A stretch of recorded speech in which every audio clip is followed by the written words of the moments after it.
Good morning, ladies and gentlemen, friends and family. My name is Robert. This is 7 Up and At It here on the Yeah I Said It show. Now, if this is your first time finding us, welcome. I hope that this video blesses you and provokes you into a desire to know more about God's Word and what God has for us each and every day. If you've been here before and continuously watch, I can't thank you enough. Your constant viewership is confirmation that I'm doing what God's asked me to do. Now, whether it's your first time here, you've been here many times and seen the videos, um, do me a favor. If you like what I say, give me a thumbs up and let me know. If you dislike it, thumbs down. But more importantly, if you think I miss it, comment and let me know. Because I never want to lead anybody astray. And I want to make sure that whatever comes out of these videos, that it is a blessing to God and that it brings out His Word so that we all can understand it and have a closer walk with Him because of it. So, when I do these videos, uh, one of the first questions is, well, what is it? What is 7 Up and At It? Well, it's a daily devotional, and we will focus on a particular verse of the Bible, and we'll look at verses that precede it, verses that come after it. We'll look at different translations to see, or so we can get full context of what God is trying to tell us in His Word. Now, I video these not as edification for myself, but because I feel I'm a vessel and that we all are vessels to be used by God. And whatever God puts into us, He expects us to pour it back out so that others can hear it, learn from it, be blessed by it, and have a closer walk with God because of it. Now, why is it called 7 Up and At It? Is another question that I get. And it's simply a thank you to my Father here on earth, who would come and wake me up most mornings. And it would be 3 knocks on the door, and he would simply say, "It's 7, up and at it." And now my Father in heaven does pretty much the same thing, except I'm up at 6 or 6:30. That's on me, to take care of the homestead. But by 7 a.m., I'm sitting here in this chair to hear what God has for us, to see what God has for us in His Word, um, and to study on it before I explain it to y'all what He's shown me. So let's get into it. First, what verse do we study? How do we pick a verse? Well, it's based off of whatever today's date is. It's just that simple. That's how I do it. So today being September 14th, it's going to be chapter 9, verse 14 of a particular book of the Bible. And today's going to be interesting because it's not this verse, but it's the whole context of this chapter that some will call controversial, some will don't want to talk about it, but and trust me, I didn't want to either. I wanted it to be honest. Didn't want to go down that path, but I have no choice because I have seen these passages every day for the last 3 days. So here goes. We're going to get into it. It's going to be Genesis chapter 9, verse 14. And I'm actually going to back up to verse 12 and read the whole paragraph basically. And this is talking about the new covenant or the covenant that God makes with all the earth, with the creatures of the earth, with just basically uh, everything that lives and breathes here on earth. God has this, and this is after the flood. And He says to them in starting with 12, and I'm going to go to 16 or 17 actually. So it says, well, let me read 14 first. When I send clouds over the earth, a rainbow, or sorry, the rainbow will appear in the clouds. Some of you know where I'm going. But let's read the whole context. It says, "And then God said, I am giving you a sign of my covenant with you and with all living creatures for all generations to come. I will place my rainbow in the clouds. It is the sign of my covenant with you and with all the earth. When I send clouds over the earth, the rainbow will appear in the clouds.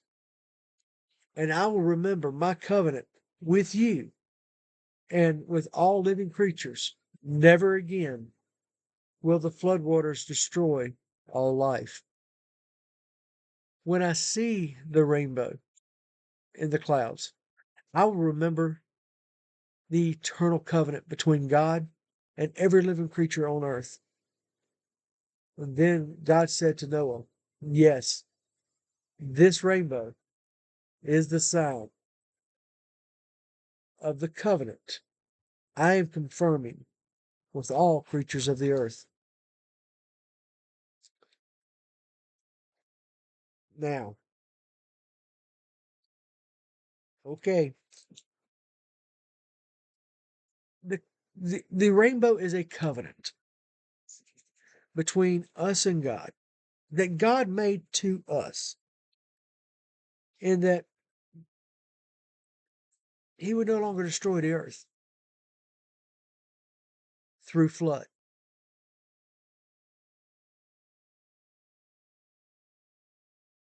In today's world, we see this argument or this debate or this this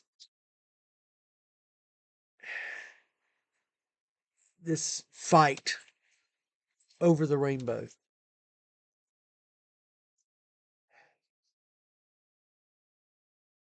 And here's the thing. God's rainbow, it's 7 colors. And it's 7 colors because 7 is a holy number.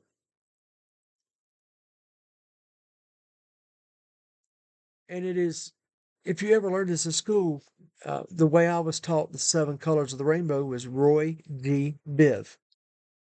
And it was red, orange, yellow, green, blue, indigo, and violet or purple.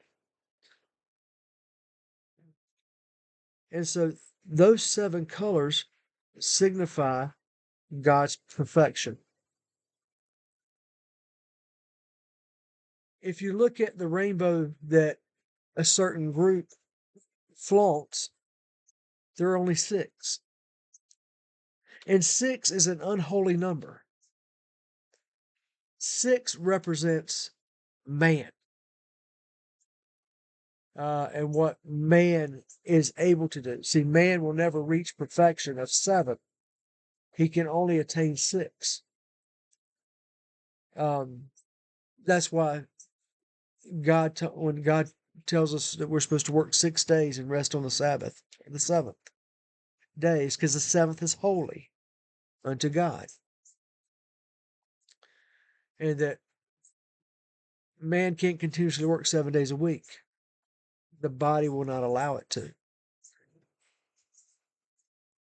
The other thing is, when God talks and tells the Israelites that their land, they need to harvest for 6 days, but on the harvest 6 years. Sorry, 6 days, but they need to harvest their land for 6 years.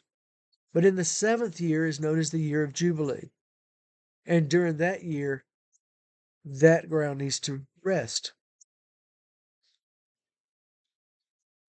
And so when you look at the controversy over the rainbow, I understand it. Um, but it's for better terms, it's a false flag. See, we're so quick to get angry when an organization chooses to use a false flag, a man created flag, as a perversion to the true flag or the true rainbow of 7 colors. And yeah, I know, I've heard it. That, yeah, they've got all these other colors now for all these other sects, and that is SECTS, not the other. But of their, yeah, okay, their perversion. Okay. Now look, I know I'm gonna make, and I'm overtime, and I apologize, but I want to get this out first. I'm trying to figure out the best way to say it, and still, here it is. Man is not perfect. Okay, man will never attain seventh, the holy. He can only do 6. Okay, but at the same time, God has given us free will. Okay, we can choose to listen to God and do what He says, or we can't. We can refuse. That is our free will that God has given each and every one of us. Now, look, I will not condone, I will not support something that I feel is unholy and is not of God. And yeah, I'm gonna hear the chatter that, oh, God is love. No, God is love. That is true. But